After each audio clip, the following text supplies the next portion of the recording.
Food experts and scientists have warned against dangers of consuming genetically modified foods, GMOs, owing to their health implications on consumers.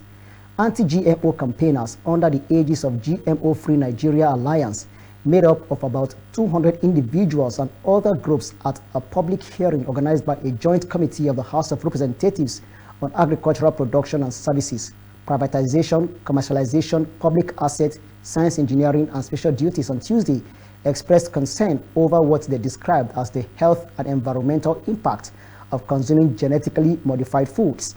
The group, led by its consultant, Mr. Johnson Ekbere, addressed newsmen after the hearing, urging for immediate halting of every arrangement targeted at allowing GMOs in Nigeria. But let me tell you that this is a battle that must be fought and won, because the overall long-term effects of consumption of GMO foods and the pattern of consumption, and whether you are going to create seeds from the food, whether you are going to transform the GMOs into LMOs, is a difficult concept to even convey to all of you here.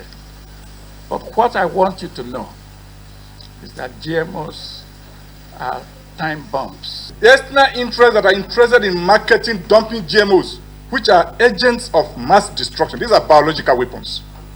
I'm a professor of bioinorganic chemistry. They are pushing insecurity on our nation, sponsoring it clandestinely.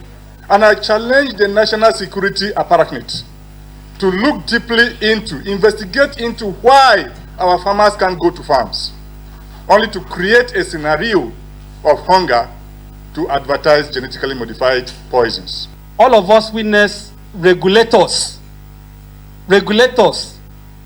acting as business consultants, right?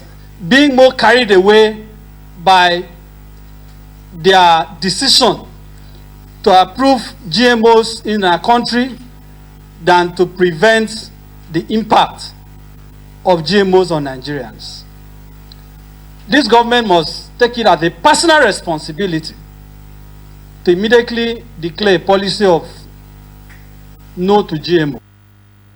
Earlier at the hearing, the federal government, through the Minister of Agriculture, Senator Abubakar Kyari, assured of safeguarding the life of every citizen.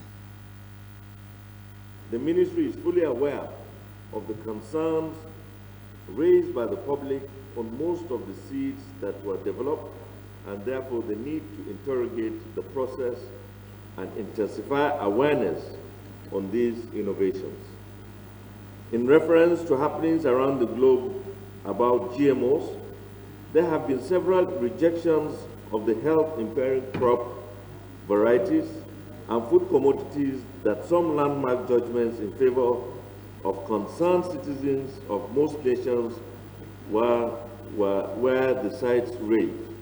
A very recent example was the judgment by the South African Supreme Court proclaiming a cancellation of earlier subsisting approval for GMO crops and food commodities in the country. The House Committee, at the end of the hearing, assured of an outcome that will represent the well-being of citizens and interests of the nation.